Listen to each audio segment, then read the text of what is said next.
Assalamualaikum warahmatullahi wabarakatuh.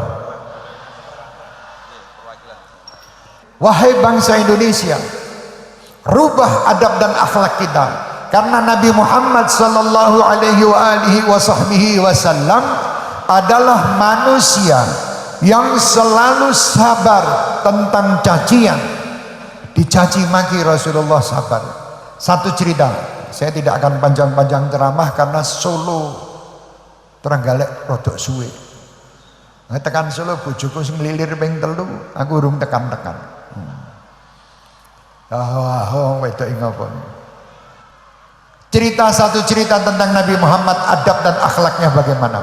Setiap hari Rasulullah sallallahu alaihi wasallam memberi makan seorang buta di pasar. Setiap Rasulullah datang, singkat ceritanya, menyuapi orang yang buta ini, disuapi oleh Rasulullah. Setelah disuapi, orang yang buta ini mencaci Nabi Muhammad karena dia tidak tahu siapa yang menyuapi. Dia mengatakan, wahai orang yang menyuapi aku, kamu jangan percaya dengan Muhammad. Muhammad itu penyihir, Muhammad itu penipu, Muhammad itu membawa agama yang baru, Muhammad itu begini. Dicaci-caci, sedangkan yang dicaci adalah Nabi Muhammad sendiri, orangnya di depannya, dan baru memberi makan suapan-suapan mesra kepada si buta. Disuapi. Dan setelah itu setiap hari, bukan cuma sekali, esok harinya datang lagi Rasulullah ke situ menyuapi lagi. Subhanallah, setiap hari dicaci, Rasulullah tidak berhenti. Coba kita bantu orang aja, mungkin bayar SPP sekali, itu terus langsung besoknya kita dicaci gitu. Oh, insya Allah SPP-nya diminta lagi, sama dipisu-pisui wong. Ini Nabi Muhammad tidak berhenti. Ini adab akhlak Rasulullah. Tiap hari disuapi, walaupun setiap hari dicaci Nabi Muhammad. Akhirnya waktu itu Nabi Muhammad meninggal dunia. Sayyidina Abi Bakar Siddiq radhiyallahu anhu sebagai khalifah pertama Nabi Muhammad, beliau menanyakan kepada Siti Aisyah, putri beliau, wahai Aisyah, apa yang dilakukan Nabi Muhammad setiap hari? Siti Aisyah diantaranya menyampaikan, ya wahai ayahku, suamiku Nabi Muhammad setiap hari pagi hari pergi ke pasar, dan di depan pasar itu ada orang buta dan Rasulullah menyuapinya setiap hari. Subhanallah.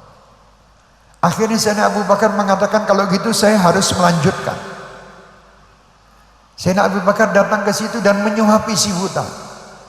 Waktu disuapi si buta sudah mulai merasakan bahwa beda tangan yang memberi.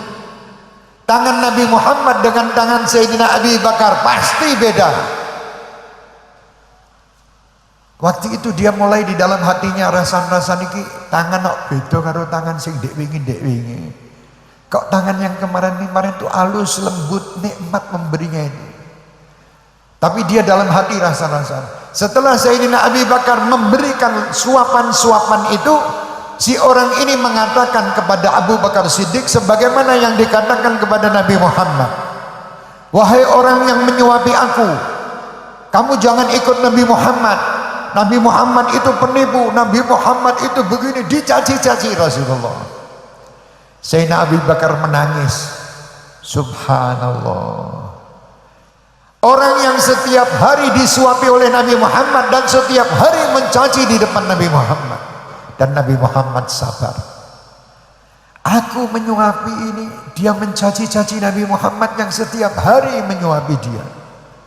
Lalu Sayyidina Abi Bakar menyampaikan kepada si buta, wahai bapak yang buta, engkau tahu setiap hari yang menyuapi engkau di pasar adalah orang yang engkau caci. Masa, kata dia, masa aku ini mencaci orang yang menyuapi aku itu? Iya, dia yang setiap hari menyuapi kamu. Sekarang beliau sudah meninggal, dan aku meneruskan apa yang pernah dilakukan oleh beliau. Dan aku baru tahu bahwa saat ini bahwa Nabi Muhammad setiap hari menerima cacian darimu, sedangkan dia setiap hari menyuapi dirimu. Subhanallah. Itu akhlak Nabi Muhammad. Satu. Mestinya umat Nabi Muhammad ini meniru. Bukan kerjaan kita setiap hari mencaci orang. Bukan kita setiap hari menyalahkan orang. Bukan. Cerita yang kedua. Ini Nabi Muhammad adab dan akhlaknya. Saya akan ceritakan ini supaya kita sebagai umatnya meniru. Pernah terjadi di zaman Rasulullah duduk-duduk di masjid. Masjid zaman dulu belum ada karpet. Masih tanah. Tanah itu masih. Di situ Rasulullah masih duduk memberi nasihat kepada para sahabat-sahabatnya termasuk Sayyidina Umar bin Al-Khattab. Tahu-tahu datang seorang pemuda Badui. Dia masuk ke dalam masjid situ dan dia merasa dirinya ingin buang air kecil. Lalu dia pergi ke sudut masjid itu dan dia berdiri, lalu dia kencing di sudut masjid itu. Sayyidina Umar sudah tidak kuat, tidak mampu melihat kejadian itu. Sayyidina Umar langsung mengatakan, "Ya Rasulullah, izinkan aku untuk memukul orang yang kencing di dalam masjid ini." Kata Rasulullah, "Jangan Umar, jangan. Biar mereka menyelesaikan, biar dia menyelesaikan kencingnya dulu. Toh dia sudah kencing. Seandainya kamu tegur di saat dia kencing akan menjadi penyakit bagi dia, mungkin dia terkejut. Biar diselesaikan dulu kencingnya, nanti aku yang akan memberi nasihat kepadanya." Itu Rasulullah. Itu kalau kita mungkin sudah dipadak sandal. Kurang ajar nguyuh nang masjid, padak sandal. Adab Rasulullah mengatakan, "Jangan wahai Umar, kasihan dia masih kencing, dia merasakan nikmat dalam dia kencing di tempat itu." Akhirnya dipanggil, "Hai fulan Badui tadi, kemari kan." "Ya Rasulullah, kamu tadi kenapa kok kencing di situ?" Ditanya Rasulullah. Jawabnya Badui ini membuat Rasulullah tersenyum. "Ya Rasulullah, saya tidak tahu. Saya pikir ini kan tanah semua, tidak ada karpetnya.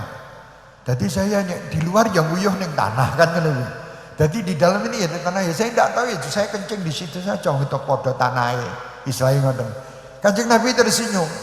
Kata Rasulullah, "Oke, memang betul ini tanah. Tapi kalau bisa, kalau nanti kamu datang lagi, jangan kamu kencing di area masjid sini. Kamu keluar di tanah yang sebelah sana." Siap Kanjeng Nabi. Loh. Itu loh. Ini sebagai ilmu yang luar biasa. Kalau manusia ingin menasihati orang lain, jadikan nasihat itu sebagai tanda kasih sayang kita terhadap orang yang dinasihati. Bayangkan juga Mu'ad bin Jabal waktu itu, "Ya Mu'ad, ana uhibbuka."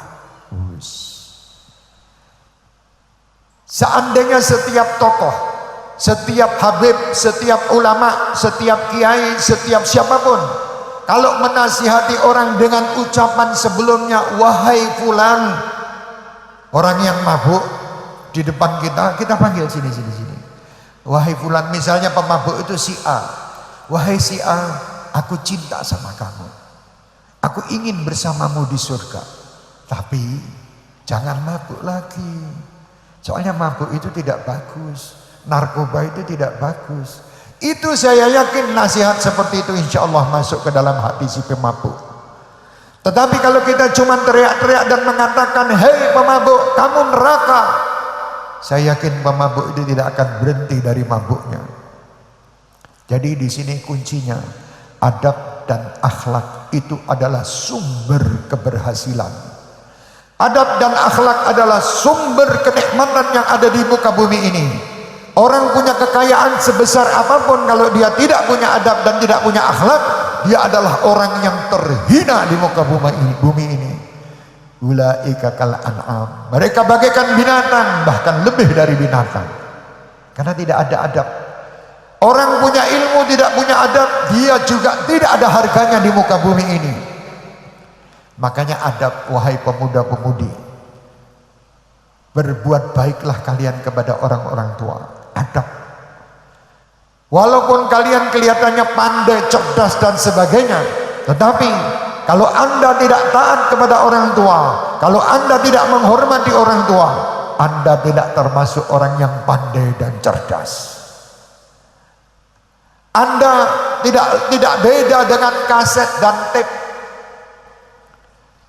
Di zaman Syekh Abdul Qadir Jilani radhiyallahu anhu wa nafa'ana bih. Beliau itu punya anak. Anak beliau itu lihat bapaknya ini kok sing melu kok wakeh men. Si anak ini heran, dipondokkan oleh Syekh Abdul Qadir Jilani. Keluar dari pondok dia mengatakan, wahai ayahku, aku ingin ceramah di majelis tempat engkau majelis ini. Kata ayahnya, silakan. Cerita 2 jam ceramah tidak berhenti. Menungso sing ning isor iki kabeh gur plunga ngantuk kabeh ngono. Akhirnya dia bingung. Dia sampaikan, wahai ayahku, aku ceramah dengan ilmu yang aku dapatkan selama 2 jam, aku uraikan satu masalah, tetapi tidak satu pun orang itu memperhatikan aku.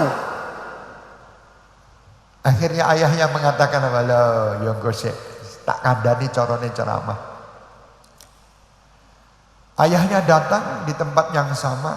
Beliau cuma cerita, saya punya kucing di rumah, nyolong daging. Nangis kabeh. Loh, cerita kucing nyolong daging hubungannya apa karena? Karena keluar dari lisan Syekh Abdul Qadir Jilani, lisan dan hatinya yang sangat khusyuk kepada Allah.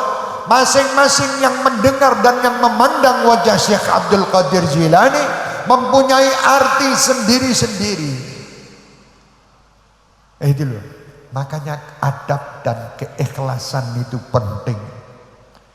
Wong saiki pinter-pinter tapi adab ya ora. Ketemu wong tua ya ora hormat. Ketemu kiai dianggap kiai apa? Kiai pondok ora manfaat. Loh, mulai hati-hati. Makanya mari dengan majelis ini menunjukkan satu kapal yang luar biasa.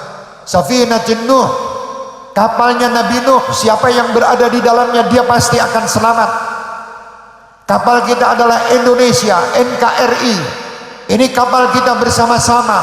Mari kita bangun NKRI ini dengan adab dan akhlak. Para pejabatnya pakai adab dan akhlak. Para TNI dan Polri pakai adab dan akhlak. Para ulama pakai adab dan akhlak. Masyarakat pakai adab dan akhlak. DPR pakai adab dan akhlak. Semua organisasi-organisasi pakai adab dan akhlak. Insya Allah akan menjadi satu kesatuan NKRI yang diridhai oleh Allah. NKRI yang selalu mendapat rahmat dari Allah. NKRI yang jauh dari segala macam bentuk permasalahan. NKRI yang diangkat semua musibah dan bencana kalau kita dengan adab dan akhlak. Kita dengar beberapa hari ini ada gempa di sana, gempa di sini. Jangan kalian anggap gempa itu bahwa itu lempengan yang bergerak. Betul, menurut akal dan ilmu itu lempengan. Tetapi siapa yang menggerakkan lempengan itu? Siapa yang menggoncangkan bumi ini? Idza zulzilatil ardu zilzalaha. Siapa? Allah. Kalau kita dekat kepada pemilik bumi dan pemilik negeri, pemilik manusia semua ini, insya Allah Allah akan mengaturnya dengan baik. Cara mendekat kepada Allah itu gampang, tidak ada yang sulit. Bagaimana supaya Allah memberikan rahmat bagi makhluk yang ada di negeri yang kita cintai ini? Rahmatilah makhluk-makhluk yang ada, Allah akan merahmati negeri ini. Rahmat itu bukan cuman kita merahmati orang yang cinta kepada kita, tidak. Rahmat itu tanaman-tanaman pun dirahmati. Ya, semua kehidupan ini, bumi ini juga kita harus sayang. Pernahkah kita berterima kasih dengan bumi? Pernah berterima kasih dengan pohon-pohonan? Pernah berterima kasih dengan makhluk-makhluk Allah yang lain? Jarang. Nabi Muhammad selalu berterima kasih dengan siapapun yang membantu beliau.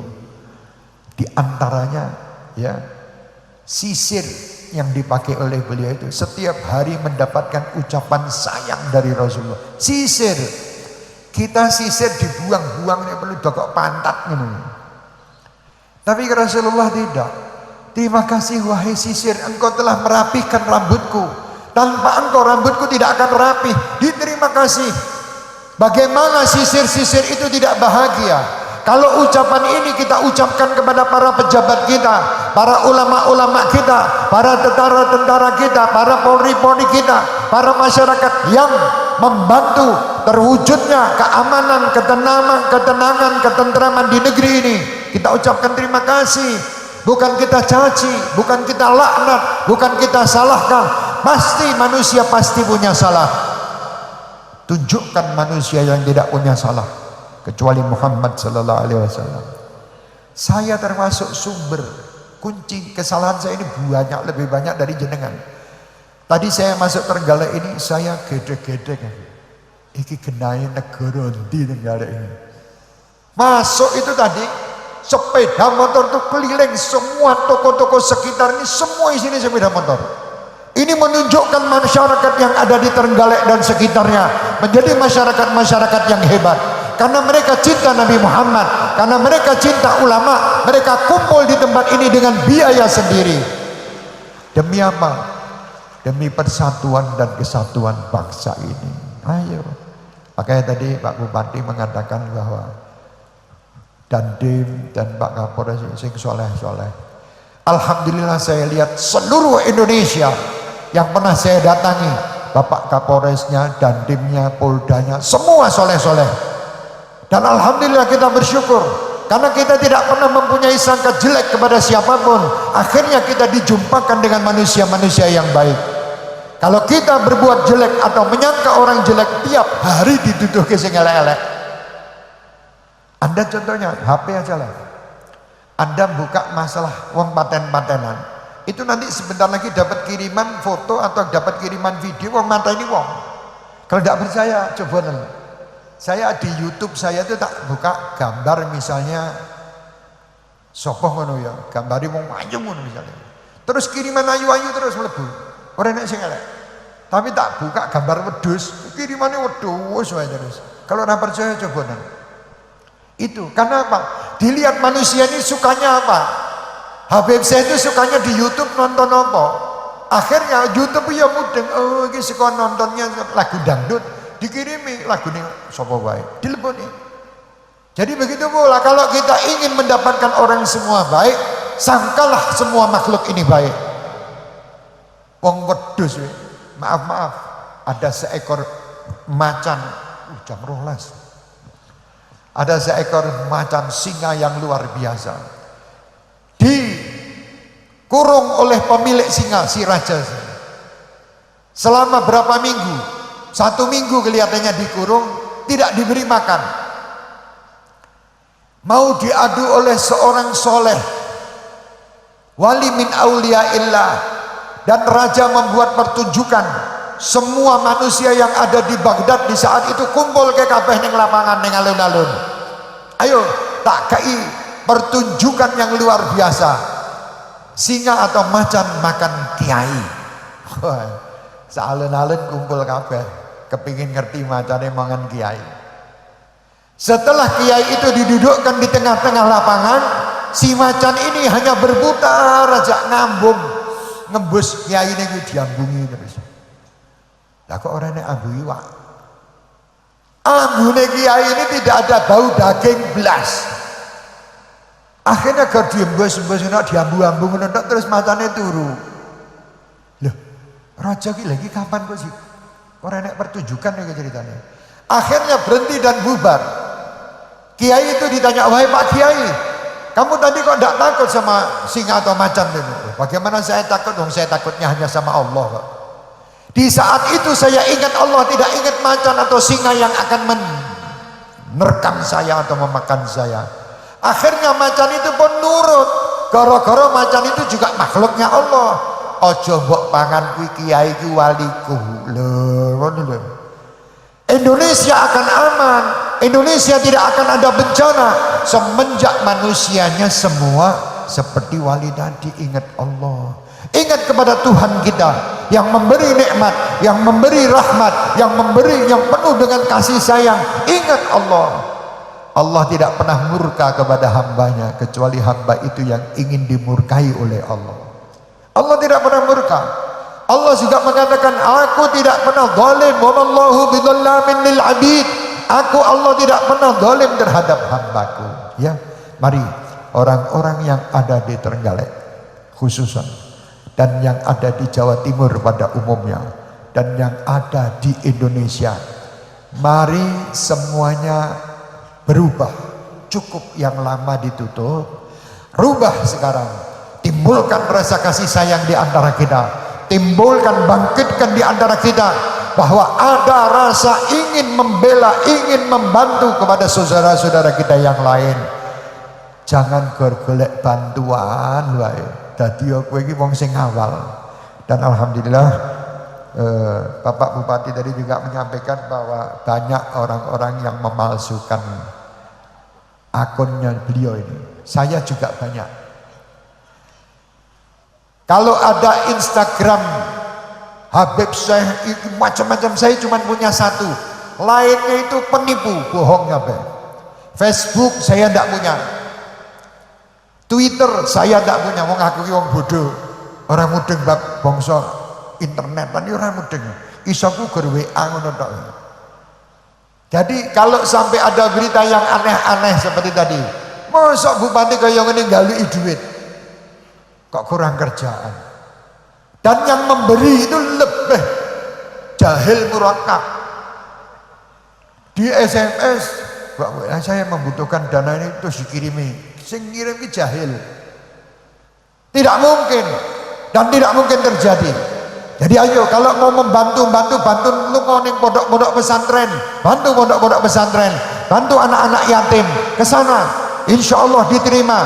Bukan bantu dengan cara-cara itu penipu. Hati-hati dengan tipuan-tipuan di WhatsApp dan sebagainya. Terjadi tuh. Saya ya pernah ditelepon. Assalamualaikum warahmatullahi wabarakatuh. Apa betul ini Habib Syekh? Tak jawab betul.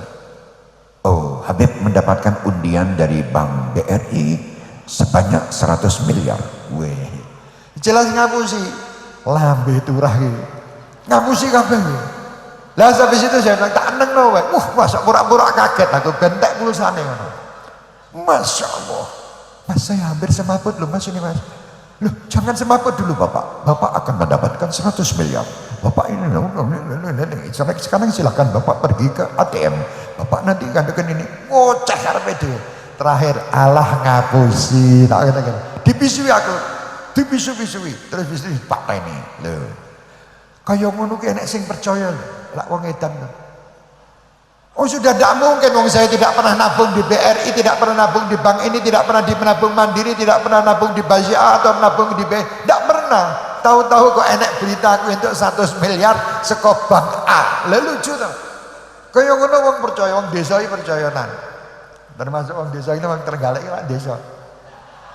Lah mau enek gambar ana kuwi apa jenenge malu lho sing video kuwi apa jenenge sodron apa jenenge videotron atau sodron videotron ha lha ngene-ngene desa tapi ya ora apa-apa bisa-bisa desa ki malah selamat malah wong kutha iki mumet karo medene wong desa iki selamat kabeh wong desa masyaallah wis kerjaane dides karo nyekeli weteng wong wedok iki karo liyane leri karo disan ya wong wedok-wedok ning ngarep omah iki njupuk itu mau luar biasa di pantai ini nganggo itu nyenek tenan wong wedok ngono iki dadi tombone ora nek wong loro jaman biyen kuwi mangani utung ya ora loro enek wong loro hepatitis B kon mangan gedang dikek itu mau telu jerone jaman mbokmu biyen ngono tak pangan aku terus ya waras.